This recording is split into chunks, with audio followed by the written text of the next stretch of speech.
This conference will now be recorded. अद्य मंगलवासरः अथवा बहुमवासरः आषाढ़ कृष्ण दशमी दिनांक 3 अगस्त 2021 चरक निनाथन अध्याय 7 उन्माद आगंतुक शंखं चक्रं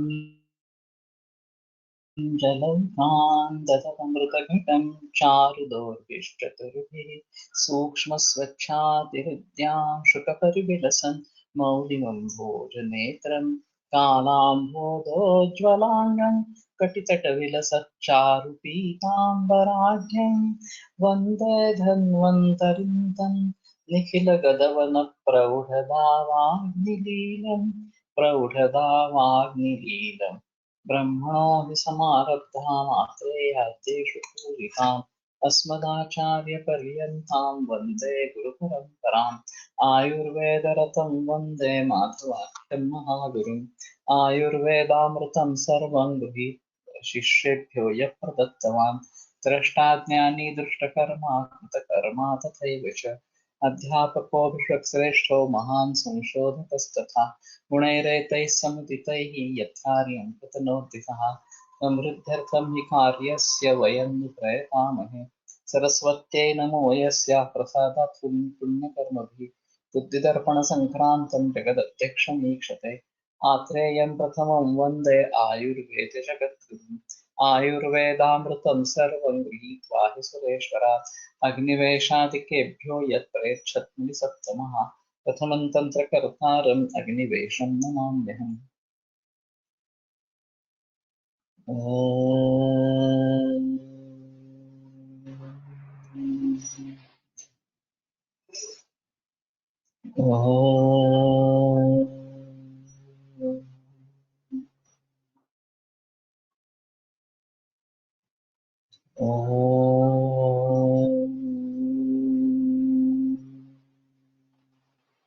ओम शांति शांति शांति।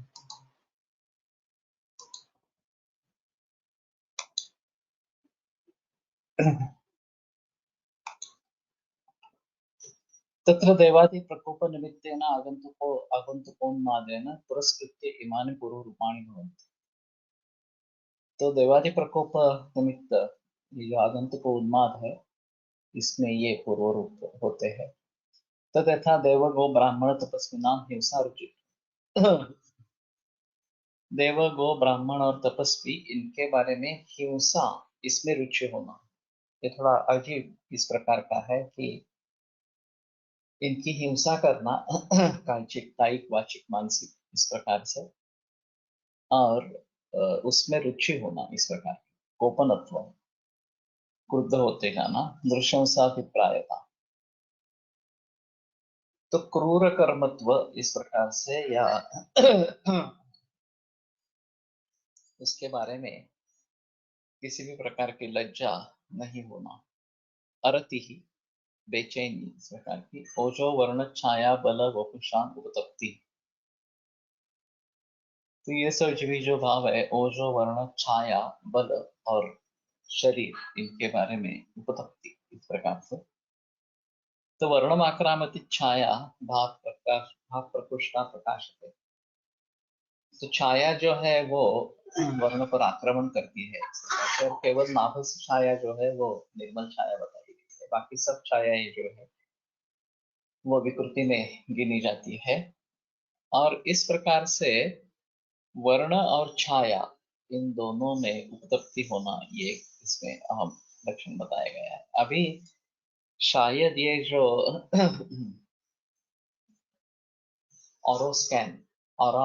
ऑरा स्कैनिंग करते हैं वो शायद छाया और प्रभा इसके बारे में हमें कुछ जानकारी दे ऐसी बात हो सकती है। इसका कोरिलेशन अगर हो सकता है तो देखना चाहिए और इसमें डायरेक्ट अवयवों के बारे में जिक्र मिलता है कि ये अवयव अच्छी तरीके से काम नहीं कर रहा। शनि पार्क के नजदीक एक ऑरा स्कैनिंग सेंटर है मैंने सिर्फ बोर्ड देखा है कभी जाकर देखा नहीं क्या है वस्तुस्थिति इस प्रकार से। स्वप्ने च देवादिभिः अभिवर्त्सनं प्रवर्तनं च इति। और सपने में देव देवताओं से हमारा अभिवर्सन, निंदा इस प्रकार की होना, या प्रवर्तन चाहिए थी, और कुछ करने के लिए उनके पास से प्रवृत्ति पाना, ये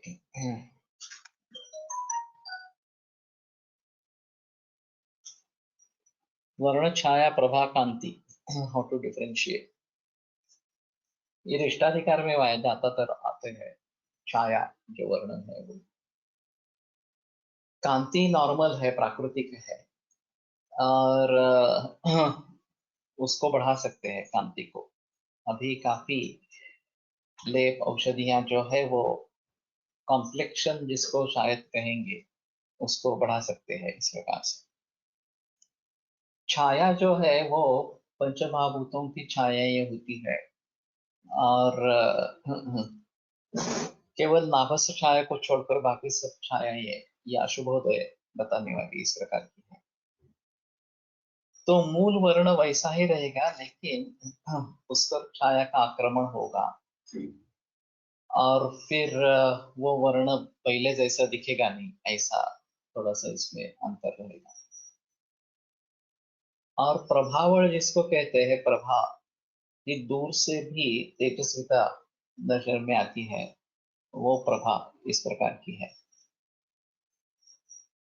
कोलटकर सर ने एक उदाहरण बताया था कि नेहरू बहुत सारे विचारों के बारे में गांधी जी से सहमत नहीं थे, और वो घर पे निश्चय करके निकलते कि मैं आज उनको कुछ सुनूंगा नहीं, मुझे ये करना है, मैं वही करूंगा इस प्रकार से। लेकिन जब भी गांधी जी के संपर्क में आ जाते, तो सब भूल जाते, और गांधी जो कहेंगे वो मान देते इस प्रकार से। तो ये गांधी जी का प्रभाव था इस प्रकार का, कि दूसरों पर इस प्रकार से हावी होना, और अपने जैसे विचार है उन्हीं विचारों को आगे लेकर चलना। तो बड़े बड़े व्यक्तियों पर एक तेजो विलय दिखाई देता है पीछे, तो वो प्रभा इस प्रकार की है। और वह प्रकृष्टा प्रकाशते, दूर से भी प्रभा ध्यान में आती है। छाया के बारे में जानने के लिए नजदीक जाना जरूरी इस प्रकार का है। लेकिन फिर भी अभी इसके ऊपर ज्यादा बहस हुई नहीं है। और छाया का वर्णन जैसे रिष्ट लक्षणाधिकार में है, तो इंद्रिय स्थान में इसके बारे में ज्यादा बहस की गई है, तो वो देखना पड़ेगा। और शायद ऑरा स्कैनिंग से कुछ नाता जोड़ सकते हैं क्या, कि ये छाया है ऑरा स्कैनिंग में। ये तेजस्वी छायेला प्रभा म्हणतात वैदिक पुरुष। लेकिन छाया और प्रभा अलग ही है। तेजस्वी छाया नहीं कहने का उसको, मैं सहमत नहीं हूँ। तो वर्णमाक्रामती छाया इतना ही वर्णन है, वर्ण पर आक्रमण करती है इस प्रकार से, और ये अलग एंटिटी है। खास करके जब ऑरा स्कैनिंग में ये स्पॉट्स आते हैं, और वो बताते हैं कि यहाँ कुछ गड़बड़ है इस प्रकार से, तो ये वर्ण के ऊपर आक्रमण होता है ऐसा मुझे लगता है। एक बार ये जाकर देखना चाहिए कैसा काम चलता है, क्या है इस प्रकार से, और उसका बेस क्या है।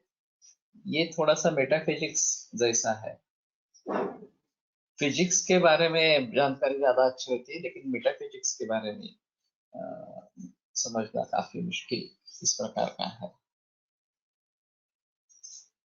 का रिपोर्ट मिलता है हॉरोस्कोपिक का रिपोर्ट, और कलर डायग्राम रहती है, और उसमें एक ये दिखाते कि यहाँ ये कलर है, वहां वो कलर है इस प्रकार से। सिर्फ हमें ये देखना चाहिए कि उसका वास्तव से क्या संबंध होगा इस प्रकार से। मैंने एक अजीब जर्मनी से एक आदमी आया था और ऑरा स्कैनिंग ही करता था, लेकिन उसके बाद में आपको जो दवाई देनी है वो हाथ में रखकर उसका स्कैनिंग होता था और फिर वो बताता था कि ये दवाई 100% काम करेगी, ये 50% करेगी वगैरह इस प्रकार से। अब आगे तो देखा नहीं, उसकी कीमत ही 2-2.5 लाख इतनी थी और वो कहता था कि आप ये परचेस करो। तो मैंने तो उचित नहीं समझा परचेस करना, लेकिन ये बड़ी अजीब इस प्रकार की चीज है कि जो दवाई आपको देनी है वो काम करेगी नहीं करेगी, कितना काम करेगी, ये भी वो बताता था इस प्रकार से। और शायद इसमें जरा ज्यादा झांक कर देखना पड़ेगा। यहाँ पुणे में कोई एक डॉक्टर है जो एपीजे अब्दुल कलाम को मिलने के लिए गया गया था और स्कैनिंग का मशीन लेके, और उसका फोटोग्राफी भी उसके साथ पब्लिश हुआ है। और उसका कहना था ये पेट स्कैन सीटी स्कैन वगैरह सब बंद हो जाएंगे, केवल ऑरा स्कैनिंग रहेगा और बहुत सस्ते में रहेगा इस प्रकार से। वास्तविक हुआ नहीं है वैसा। दवा को भी दवाई को भी ऑरा रहता होगा फिर भी। हाँ वही है, उसको भी ऑरा रहता है और इससे मैच कर सकते हैं ऐसा थोड़ा सा कहना है। ये जो प्राणिक हीलिंग नाम की प्रोसेस है जो कॉस्मिक एनर्जी को उपयोग में लाती है, ये एक अलग तरीका इस प्रकार का है। और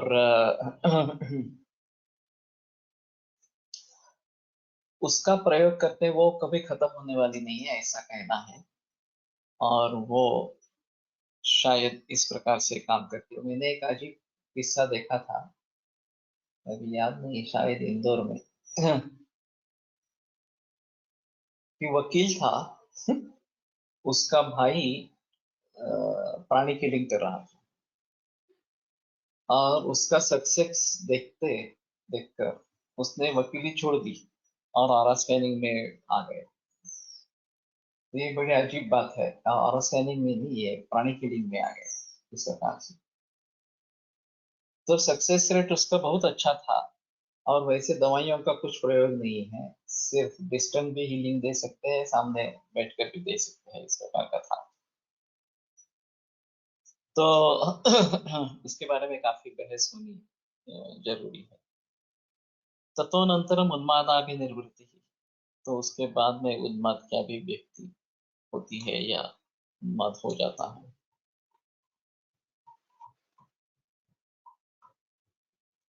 तत्र अयम उन्मादकाराणां भूतानां उन्माद ईर्ष्यताम् आरंभ विशेषो भवति। तो उन्माद करने वाले जो भूत है वो जब उन्माद निर्माण करने लगते हैं तो ये आरंभ विशेष होता है। तथा अवलोकयन्तो देवा जनयन्ति उन्मादम्, जो देख रहे हैं वो देव उन्माद निर्माण करते हैं। गुरु वृद्ध सिद्ध महर्षया अभिशपन्ति, गुरु वृद्ध सिद्ध महर्षि जो है वो शाप देते हुए उन्माद निर्माण करते हैं। जनयन्ति उन्माद पितरो दर्शयन्तः, कि पितर अगर दिखाई दे रहे हैं तो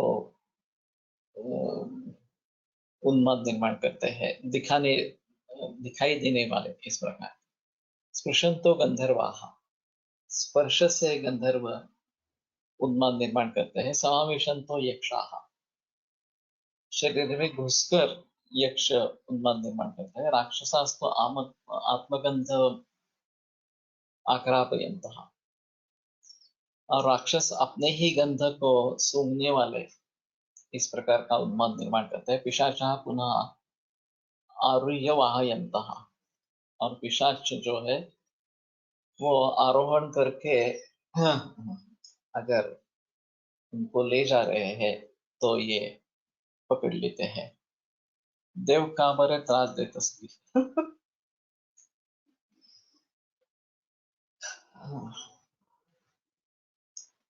इसमें ऐसा है कि हम खुद जिम्मेदार है और हमारी गलती होने पर ये सजा का प्रबंध किया जाता है।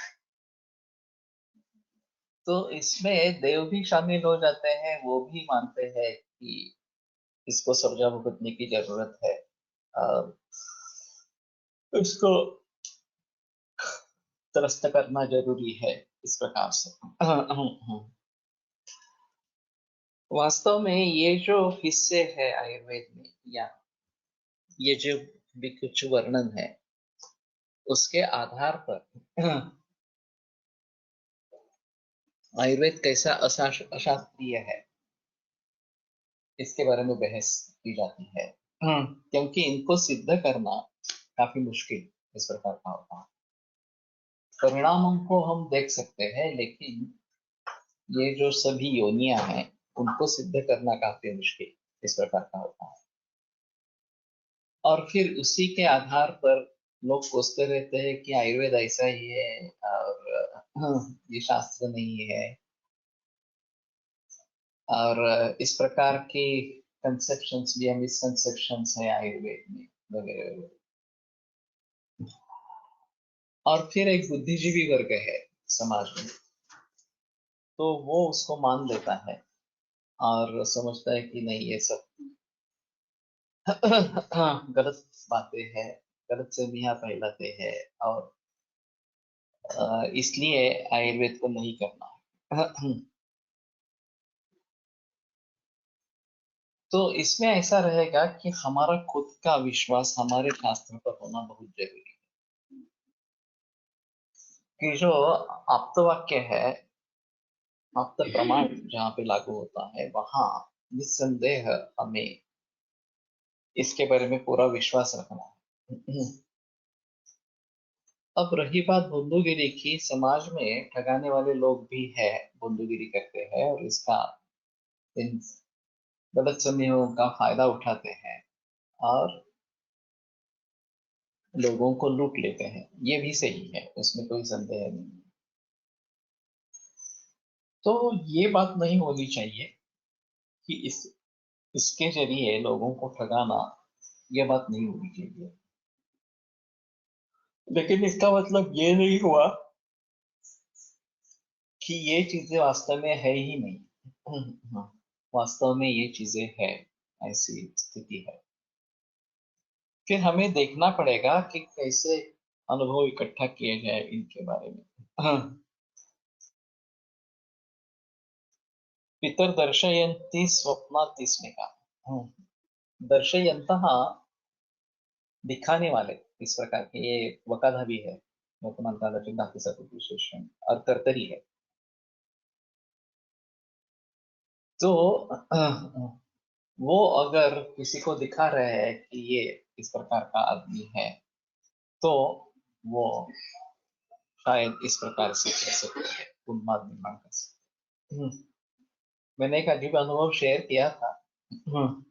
पैंक्रियाटिक हेड का कैंसर लीवर में स्प्रेड, उम्र करीबन 45 या 50 इस प्रकार की। और धमकावणे। ओके।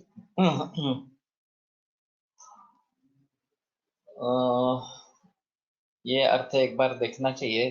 दृश्य दर्श धातु है और उसके अर्थों में ये अर्थ शामिल है या नहीं है, ये थोड़ा सा देखना पड़ेगा इस वजह से। तो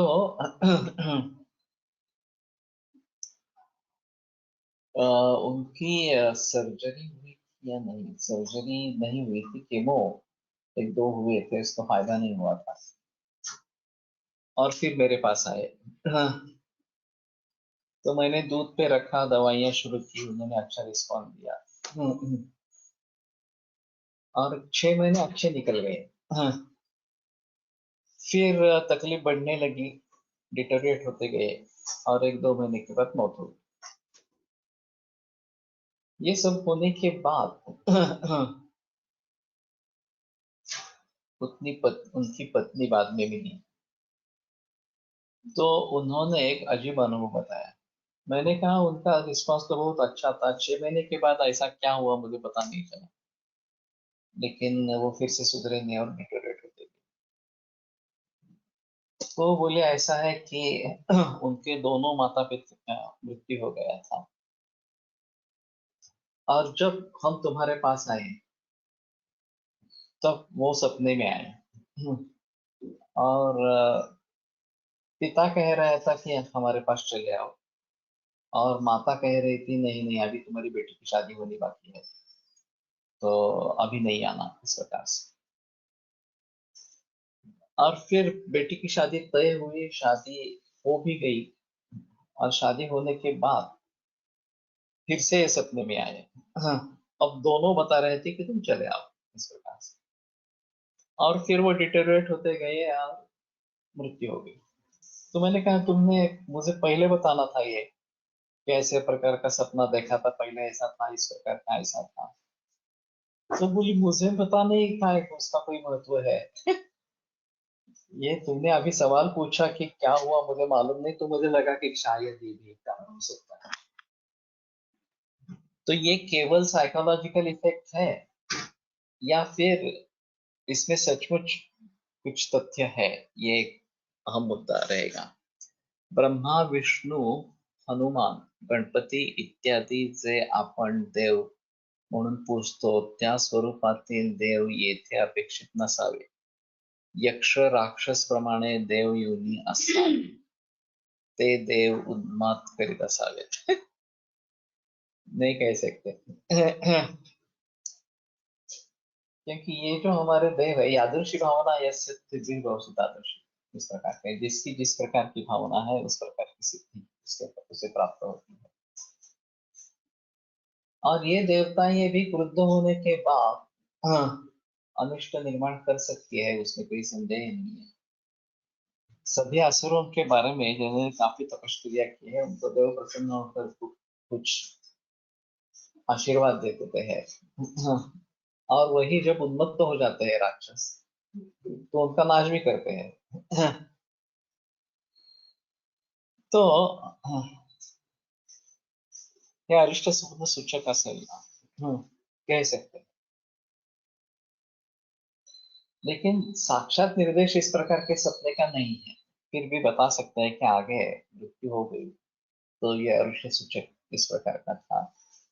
यह साइकोलॉजिकल एस्पेक्ट भी हो सकता है कि इस प्रकार के दोनों अब बुला रहे हैं तो मुझे जाना ही पड़ेगा, इस प्रकार से साइकोलॉजिकल भी हो सकता है, ऐसा है। तो ये थोड़ा अजीब है, ये एक तरीके का है। दूसरा भी मैंने एक देखा था, थ्रोट कैंसर से कोई व्यक्ति ठीक हो गई पूरी तरीके से। तो हमें पता चला, तो मैं उनको मिलने गया। मैं सेकेंड ईयर में था उस समय में, हमारे साथ एक मरीज था, मेरा रिश्तेदार। तो उसके माता पिता को कैंसर था, तो उनको पता चला कि ये ठीक हो गए है कैंसर से, तो हम मिलने के लिए गए। तो उन्होंने कहा हाँ मुझे बिल्कुल एडवांस कैंसर था, और मैं अभी पूरी तरीके से ठीक हो गया हूँ। तो हमने पूछा कि आपने क्या क्या किया। तो उन्होंने बहुत सारी बातें बताई। एक और का रस ले रहा था, गेहूं का इस प्रकार का वो उठा के वो ले रहा था, और मूंगी ले रहा था, और कुछ ले रहा था वगैरह। तो मैंने कहा कि ये तो बहुत कुछ बातें आप कर रहे हैं, तो ये फिर इससे फायदा हुआ होगा ऐसा तुम्हारा कहना है। तो हंसे। क्या हुआ? तो बोला कि ये सब मैं कर रहा था, फिर भी मैं डिटोरिएट ही हो रहा था, और बचने के कोई चांसेस नहीं थे, मृत्यु अटल था। फिर मेरे दादा मेरे सपने में आए। वो दादा, ये नातू है या पोता है, अ,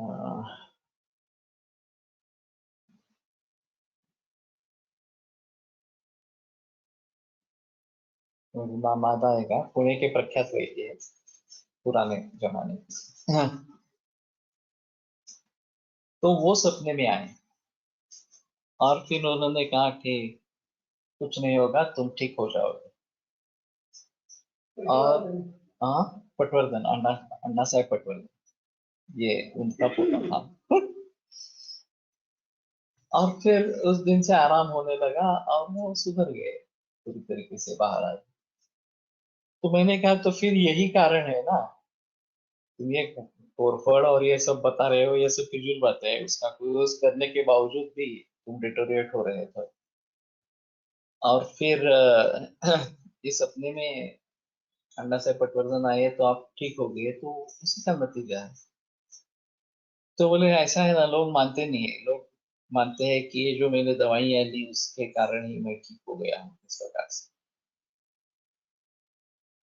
तो ये भी एक अलग चीज इस प्रकार की है कि अच्छा असर पितरों के द्वारा इस प्रकार का हो सकता है, ये भी एक अलग चीज इस प्रकार की है। और दूसरी एक बात बताते हैं कि ये पूजा वगैरह जो सब करना है, यज्ञ वगैरह जो करना है, उसमें समर्पित होना बहुत जरूरी है, भावना उस प्रकार की होनी जरूरी है। और वो ठीक तरीके से करना है।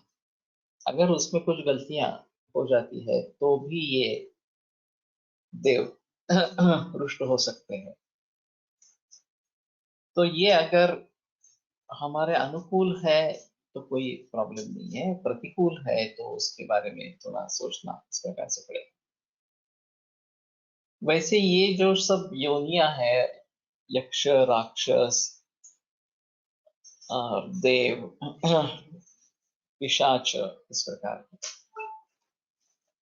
उनके बारे में ज्यादा जानकारी मिलती नहीं है, शायद हमें कुछ ढूंढना पड़ेगा। और इन योनियों में प्रवेश कैसे होता है, ये एक अलग मुद्दा है। मृत्यु के बाद दूसरे किसी योनि में जन्म मिला, 84 लाख योनि है, और ये इनसे बाहर है इस प्रकार के, क्योंकि ये साक्षात शरीर धारण वगैरह इस प्रकार का नहीं होता है। हाँ।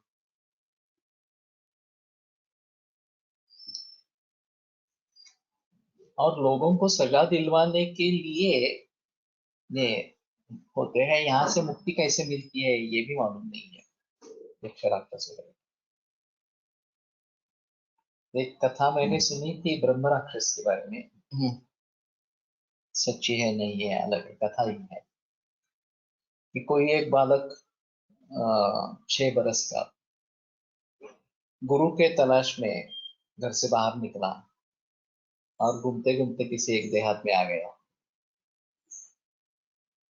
तो उन्होंने देखा कि इस बालक को कुछ पता नहीं है, गांव कौन सा है, कौन लोग है, क्या है, इस प्रकार से। तो ये बच्चे खेल रहे थे, वो वहां पे चला गया और उन्होंने पूछा कि तुम क्यों आए हो, क्या होगा। तो बोला मैं गुरु की खोज में हूँ और मुझे विद्या सीखनी है, इस प्रकार से। और फिर बच्चों ने कहा कि ये सामने वाली जो हवेली है ना, वहां पे अच्छे गुरु मिलेंगे आपको, वहां पे जाओ। लड़का वहां चला गया। तो किसी आदमी ने दरवाजा खोला और इसने बताया कि मुझे विद्या सीखनी है, मैं गुरु की तलाश में हूँ। तो वो बोले हाँ मैं सिखाऊंगा, लेकिन एक शर्त है। तो कौन सी शर्त है? तो 12 बरस तो विद्या सीखने में लगेंगे, 12 बरस तुम इस हवेली से बाहर नहीं निकलोगे, इसी हवेली में रहोगे मेरे साथ, बाकी कुछ तकलीफ नहीं है। हाँ। तो फिर उसने मान ली बात, 12 बरस रहा वहां पे, विद्या पूरी होगी। और अब अंतिम दिन आ गया।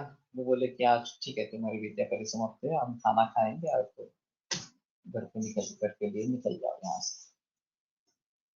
दोनों खाना खाने के लिए बैठे और घी का पात्र था वो वही कपबोर्ड में रह गया। हाँ। तो शिष्य उठने लगा कि मैं घी का पात्र लेके आता हूँ। तो उन्होंने कहा कि कुछ उठने की जरूरत नहीं, उसने अपना हाथ लंबा किया और वो पात्र लेके आया। तो शिष्य देखता ही रहा। तो फिर उसने कहा कि तुम डरो मत, वैसे मैं ब्रह्म राक्षस हूँ, मैं आदमी नहीं हूँ। लेकिन मुझे अच्छा शिष्य नहीं मिला, इसलिए मैं विद्या किसी को दे नहीं पाया, और इसलिए ये जन्म मुझे, ये योनि मुझे प्राप्त हुई। और यही शर्त थी कि अगर अच्छा शिष्य मिल जाए जिसको मैं सभी शिक्षा दे दूं, तो मेरी भी मुक्ति हो जाएगी। अब ये बात सही है कि तुम्हारी भी निकलने का समय आ गया है, मेरी भी मुक्ति का समय आ गया है, तो मैं भी यहाँ वेदी छोड़कर जा रहा हूँ, इस प्रकार से। तो ये कहानी है, सत्यता है नहीं है इसमें हमारे मुझे मालूम नहीं। वन सीनियर डॉक्टर बाफट in Uran, they have good knowledge of astrology. At the age of 75, he declared he will live for next 2.5 months only. And even though he was fine, he had stopped eating, took no medicine, and stayed firm in his belief in astrology. And as he said, he passed away in next 3.5 months. इसमें दोनों possibilities है कि सच्ची astrology में ऐसा ही योग था, इसलिए यह हुआ, और इसने निर्धार कर लिया था कि मुझे मरना ही है एस्ट्रोलॉजी के अनुसार, इसलिए ये निर्धार ही काम में आया, इस प्रकार का है। तो ये नहीं बता सकते कि हाँ निश्चित एस्ट्रोलॉजिकल परिणाम है। एक इसी प्रकार की कहानी बताई जाती है कि तुम फेल हो जाओगे, ऐसे किसी छात्र को परीक्षा के पूर्व बताया, उसने डिप्रेशन में जाके परीक्षा ही नहीं दी और सचमुच फेल हो गया। तो यहाँ फेल होने का कारण सचमुच उसके दैव में इस प्रकार का था, या उसने जो निर्धार कर लिया, उसके ऊपर वचन पर विश्वास रखा, उसके जरिए हुआ। हाँ, योनि प्रवेश कर्म व त्रिगुणानुसार हो तो ना, नहीं मालूम एक्चुअल कैसी स्थिति रहती है, और इस प्रकार की योनि कैसे प्राप्त होती है। जन्मपत्रिकेत देखील योनी गण कोणती आहे ते लिहिलेले असते, जैसे मार्जार योनि एटसेट्रा आणि देवगण एटसेट्रा। लेकिन ये मार्जार वगैरह इतनी है, ये पशु है सब, योनि जो है वो बताते हैं, उसके अलग पिशाच योनि वगैरह ऐसे कहीं नहीं लिखते हैं जन्म पत्रिका में। तो मालूम नहीं इसके बारे में। गण के बारे में भी मनुष्य, देव और राक्षस 3 गण बताए जाते हैं। शायद उनसे कुछ संबंध होगा, देवगण, राक्षसगण या मनुष्यगण। और ऐसा कहा जाता है कि देवगण वाले व्यक्ति को ये तकलीफ नहीं होती। अगर भूत प्रेत पिशाच वगैरह जो है उनसे संपर्क आए तो भी देवगण वाले को ये तकलीफ नहीं होती। या family could not do anything before his firm decision and firm belief, ये पॉसिबल है इस प्रकार से। अगर एक आपने निश्चय कर लिया है कि ऐसा ही होगा, तो वैसा ही होगा। कैंसर में डेथ, कैंसर विष, ये भी एक कारण कहा था। तो उस व्यक्ति को हरदम ऐसा लगता है कि मुझे कैंसर होने वाला है, मुझे कैंसर होने वाला है, और सचमुच रियली कैंसर हो जाता है। तो शुभ बोल रहे नारिया, ये जो मराठी में कहते हैं कि जो भी हमें बात करनी है वो शुभ ही होनी चाहिए, अशुभ नहीं होनी चाहिए, क्योंकि जिस प्रकार की बात हम करेंगे उसी प्रकार से परिस्थिति बदलती रहेगी। अवलोकयंतो देवा पितरो दर्शयंतः, अशा प्रकारे वर्णन करण्याचा काय उद्देश असा। ये वर्णन करने में उद्देश्य नहीं है कुछ, ये ऐसी स्थिति है इसलिए बताया है, ये जानकारी है। अब ये क्यों होता है ये बताना मुश्किल है कि अवलोकन करने वाले देव किस प्रकार से करते हैं वगैरह वगैरह। तो उसका एक मतलब ऐसा होता है कि अगर देव अवलोकन नहीं करेंगे तो नहीं होगा। पितर इस प्रकार से दिखा नहीं रहे कुछ, तो नहीं होगा इस प्रकार से। तो एक कार्य कारण भाव समझने के बाद शायद इसको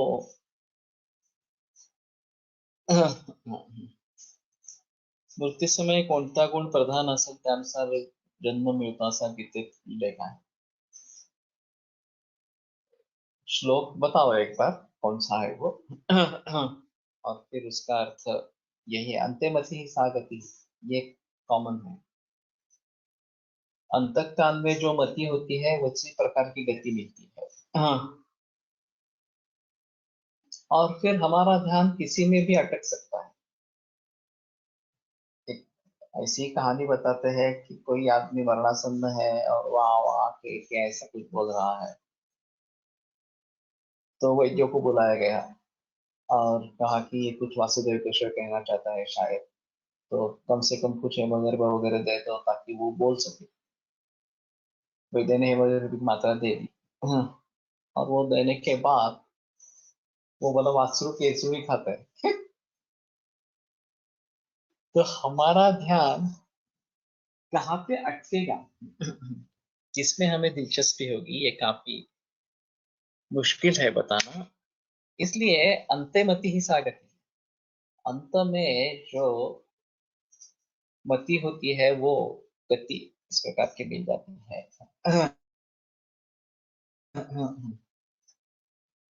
वैसे एक असुर की भी कथा है, उसने अपने पुत्र का नाम देव का रखा था, विष्णु वगैरह ऐसा नाम रखा था। और जब यम के दूत उसको लेने के लिए आए, तो उसने अपने लड़के को पुकारा, बहुत आर्त स्वर से पुकारा। तो विष्णु दाखिल हुए सुदर्शन चक्र लेके। तो ये फिर उनमें झगड़ा हुआ, यमदूत और विष्णु में। और फिर यमदूत वापिस चले गए, विष्णु ने रक्षा कर ली उसकी। तो इसलिए ये प्रघात था कि लड़कों का लड़कियों का नाम देव का नाम रखे इस प्रकार से, तो कम से कम उसको पुकारने के जरिए देव का नामस्मरण होता रहेगा इस प्रकार से। कोकणमध्ये महापुरुष म्हणून एक व्यक्ती असते असं म्हणतात, हु प्रोटेक्ट्स टेम्पल्स, मालूम नहीं। अभी ऐसा है कोकण में ज्यादा टेम्पल्स नहीं है, लेकिन गोवा में काफी टेम्पल्स है। और यहाँ का इतिहास तो मालूम है, महाराष्ट्र में हाँ, औरंगजेब ने जितनी भी सरदार वगैरह भेजे, अब्दुल खान से लेकर बाकी लोगों को भेजा, तो उन्होंने काफी मूर्ति भंजन किया। उस समय में मूर्तियों की रक्षा करना पॉसिबल ही नहीं था, शिवाजी राजा तो किले पे था और ये सब नीचे थे इस प्रकार से। तो ज्यादा से ज्यादा इन लोगों ने मूल मूर्ति को हटाकर दूसरी मूर्ति के वहां पे स्थापना किया, और जब ये चले गए तो फिर से पहली मूर्ति स्थापित की इस प्रकार से। अभी देव हमारे रक्षण करते हैं या हम देवों का रक्षण करते हैं? तो हम मूर्तियों का रक्षण कर सकते हैं, देव तो वैसे ही उसके काफी आगे इस प्रकार का है। He can't be seen, but some claim to have seen him late night, even looking human, but not known to be human though. एक दूसरा अजीब किस्सा हिमालय में है। चाइना बॉर्डर पर एक किसी सोल्जर की मौत हो गई, और फिर भी मिलिट्री में वो जिंदा है। उसका पेंशन, उसकी तनख्वाह निकलती है, उसके लिए यू ड्रेस रेगुलरली आयन किए जाते हैं, धोए जाते हैं और आयन किए जाते हैं। और ऐसा कहना है तो वो हमारा पहरेकरी है। और चाइना से अगर आक्रमण होगा तो हमें 3 दिन पहले पूर्व सूचना मिल जाएगी कि चाइना आक्रमण करने वाला है इस प्रकार से। और आज के जमाने में मिलिट्री में वो जिंदा है क्योंकि उसकी मौत हो गई है, सभी को मालूम है। फिर भी आज के जमाने में ये प्रख्यात है, वहां उनके नाम पर एक ये चलता है, पंजाबी लोगों का लंगर चलता है। और सभी जो पर्यटक जाते हैं उनके लिए खाना देते हैं इस प्रकार से। तो ये भी अजीब बात है और आज के जमाने में भी प्रचलन में है। अजामिल कथा नारायण पुत्राचे नाव होते। हाँ, नारायण नाव होते, बरोबर. भूत उन्माद आरंभ कसा होतो त्याविषयी वर्णन आहे. अवलोकन तो देवा हा तिथेनुसार कोणती ग्रह बाधा होते ऐसे वर्णन आहे. ये भी सही है. तो ग्रंथों में इसके बारे में काफी वर्णन इस प्रकार का है कि कौन सी तिथि पे क्या होता है वगैरह वगैरह इस प्रकार से। इसी बात को ध्यान में रखते हुए मैंने नक्षत्र और तिथि लिखना आरंभ किया किसी पर। बाद में अगर इसके बारे में सोचना हो तो कम से कम हमारे हमारे पास रिकॉर्ड हो। और खास करके इस प्रकार के उन्माद अपस्मार वगैरह के बारे में ज्यादा अच्छा इस प्रकार का रहेगा। नक्षत्र को लिखने का और भी एक प्रयोजन है, वो मैंने इस्तेमाल नहीं किया, कि उस नक्षत्र की कोई वनस्पति होती है। औरंगजेबाला उन्माद व्हायला हवे काय करना सर, ये अपने अपने कर्मों का फल होता है। और इस प्रकार से दुर्बुद्धि होना और उसमें फंस जाना, ये भी बात होती रहती है।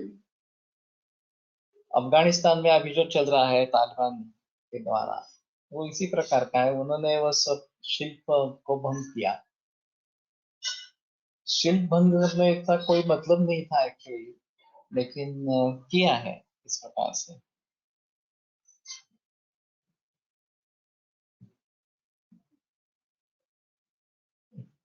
यम यम वापि स्मरन् भावं त्यजन्त्यन्ते कलेवरं तन्तमेवेति कौन्तेय सदा तद्भाव भावितः। ठीक है। तो जिस भाव का स्मरण करते हुए शरीर का त्याग करता है, उसी भाव तक पहुंच जाता है। सदा तत् भाव भाविता, उस भाव से भावित उसी भाव को वो पहुंच जाता है। तो इसके आधार पर ये ले सकते हैं कि अंतेमति सा गति। यथा सत्वे प्रवृद्धे तु प्रलयं याति देहभृत् तदा उत्तम विदाम लोकान अमलान प्रतिपद्यते। सत्व प्रवृद्ध अगर होता है, प्रलय जब होता है तब देहभृत का, देह धारण करने वाले का, तदा उत्तम उत्तम विदाम लोकान अमलान प्रतिपद्यते। उत्तम विद इस प्रकार के लोक में, अमल इस प्रकार के पवित्र लोक में वो पहुंच जाता है। रजसी प्रलय गत्वा कर्म संगीषु जायते। रज में प्रलय होने के कारण कर्म संग इसमें निर्माण होता है। तथा प्रलीन तमसी मूढ़ योनिषु जायते। और अगर तमस में प्रलीन होता है तो मूढ़ योनि में निर्माण होता है। सत्ता। ओके। तो ये मूल रेफरेंस निश्चित रूप से बताने वाले हैं कि ये इस योनि में प्रवेश करेंगे, ये अंत्यमति ये होता है। उन्मादापेक्षा भयंकर शिक्षा झाली असेल। इन्होंने रजनीश ने एक बताया था कि हिटलर की आत्मा को कहाँ जन्म लेना है, ये काफी ढूंढना पड़ेगा। इतना बुरा कर्म किसका है, किस व्यक्ति का है, वहां उसको जन्म मिलना चाहिए इस प्रकार। और वैसे ज्ञानेश्वर का भी जन्म लेने के लिए ऐसा ही ढूंढना पड़ेगा कि इतनी अच्छी योनि जो होगी जिसमें वो जन्म ले सके इस प्रकार से। तो सामान्य लोगों की अपेक्षा इस प्रकार के जन्म प्राप्त होना, इसमें कोई ज्यादा दिक्कत वाली बात नहीं है। लेकिन बहुत ही अच्छे और बहुत ही बुरे इस प्रकार के अगर लोग हैं, तो उनको इस प्रकार से पाना ये मुश्किल इस प्रकार का होगा। नक्षत्र व प्लांटचा काय रिलेशन राहता, ये तो बताया गया है दाते पंचांग में, या बाहर भी मिलेगा आपको। हर नक्षत्र से जुड़े एक या दो या तीन इस प्रकार के पौधे हैं, और वो कहते हैं कि इस नक्षत्र का आराध्य वृक्ष है। हम्म। तो उसका अगर प्रयोग करेंगे या उसके बारे में पूजा अर्चा वगैरह इस प्रकार से करेंगे, तो उस नक्षत्र के व्यक्ति के लिए वो अच्छा होता है। हाँ, और उन्हें उसका खास फल इस प्रकार से मिलता है। अभी बात ये है कि 27 ही नक्षत्र है, करोड़ों लोग हैं। तो इसलिए नक्षत्र वन काफी जगह बने हैं। श्रीवर्धन में भी एक नक्षत्र वन है, आप दीपक जोशी काका के यहाँ। हमारे यहाँ कोकण में गणपतिपुळे के नजदीक, गणपतिपुळे और ये अ, दूसरा कौन सा गांव है वो, हमारा गांव जो आगर नरल, उसके बीच में भी शायद कहेंगे नक्षत्र वन है। तो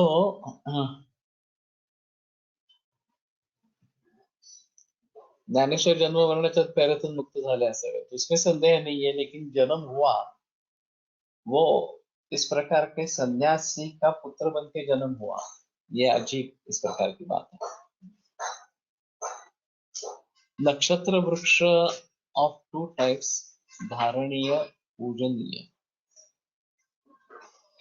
इसका कुछ रेफरेंस है क्या, धारणीय और पूजनीय? तो मेरे गुरु फणसलकर जी ने किताब में लिखा है कि भरणी नक्षत्र और आंवला इस प्रकार का है। तो भरणी नक्षत्र पर जन्म जिनका हुआ है उनको आंवले का बहुत अच्छा परिणाम आता है, और उन्होंने खुद लिखा है कि करके देखो। मैं तो फणसलकर ऐसे बताने वाले नहीं, लेकिन उपयोग करके देखो, पुस्तक आहे। दोज पूजनीय are not to be broken by the person असेल। हाँ, तो मैं बताता हूँ कि अगर आपके नजदीक कोई वृक्ष इस प्रकार का है आपके नक्षत्र का, तो उसकी पूजा अर्चा करो, और हर कुमकुम और कुछ नैवेद्य वगैरह पानी देना इस प्रकार से करो।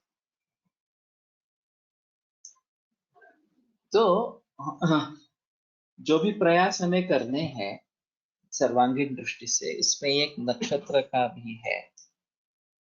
पुस्तक ओके।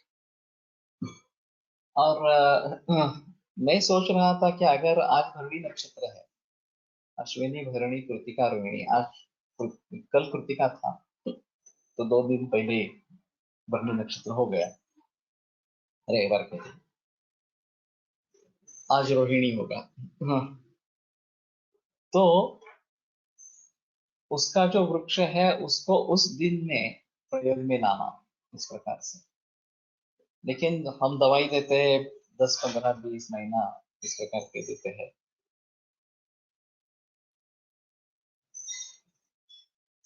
त्याचं बुक आहे नहीं, भरणी नक्षत्र और आंवला ये तो पंचांग में मिलता है, लेकिन आयुर्वेदीय रसायन चिकित्सा जो फनसुलकर की मराठी में किताब है, उसमें ये बताया गया है कि भरणी नक्षत्र के लिए मेरे जो काफी प्लान्स है, उसमें ये एक अहम प्लान है कि रसायन और वाजीकरण के बारे में सोचना गहरा है मेरा। और मैं सोच रहा था कि फणसलकर जी की जो किताब है उसको एक बार मैं फिर से पढ़ूं। वो एक्चुअली उनका संकलन है, जितने भी रसायन द्रव्य हैं उनके बारे में उन्होंने जानकारी इकट्ठा करके रखी है। वो जैसे ज्यादा बताने वाली नहीं है इस प्रकार से, वो अपने आप को समझना है। लेकिन फिर भी वो पढ़ने के बाद शायद कुछ पता चले कि ये कहाँ पे उपयोग में ला सकते हैं।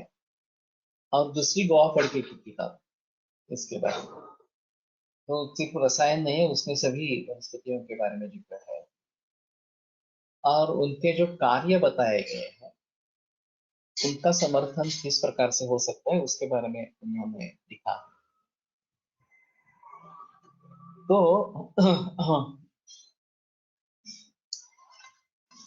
हम उसके बारे में थोड़ा सोचेंगे तो शायद बात बन सकती है। तो थोड़ा परिवर्तन कैंसर के ट्रीटमेंट में आ जाएगा।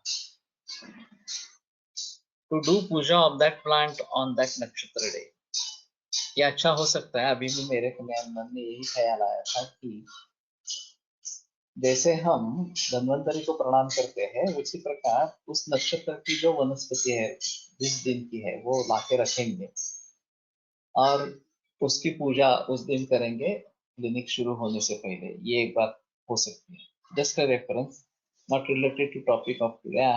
I had read somewhere that girl's name should not be kept similar to any nakshatra. I think in Kama Sutra.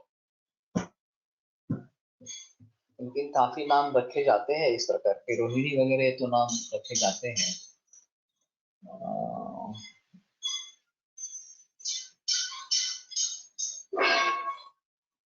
और कोई नाम इस प्रकार के है क्या, थोड़ा देखना पड़ेगा।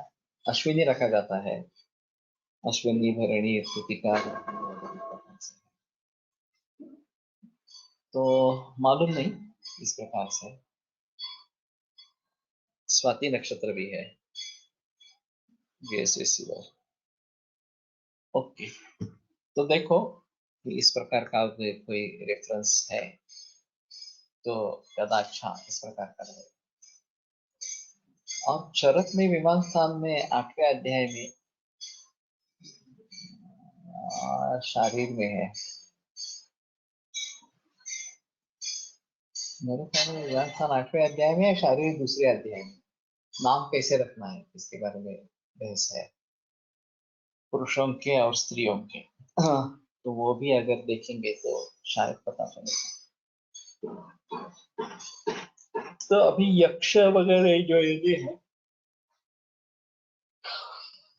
या राक्षसी है वो किस प्रकार से निर्माण होती है इसके बारे में व्याहृति कलेक्टर सरांच्या मुलीचं नाव आहे, उसमें संदेह नहीं है। लेकिन व्याहृति का मतलब क्या है मुझे भी पता नहीं है। अष्टांग सरकार व्याधि साधना वर्ण है, इसमें कोई संदेह नहीं है। अगर बुखार इस नक्षत्र पे आता है तो इतने दिन टिकता है वगैरह, इस प्रकार के बारे में भी बहस की गई है। तो इन सभी रेफरेंसेस को देखना है। ठीक है, कल आगे बढ़ाएंगे।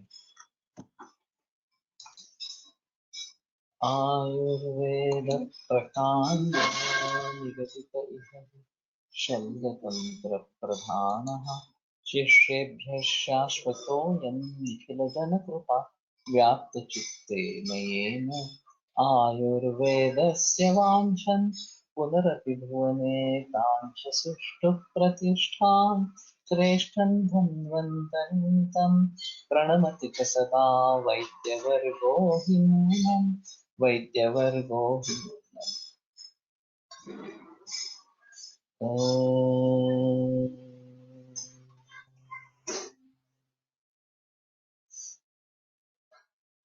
ओम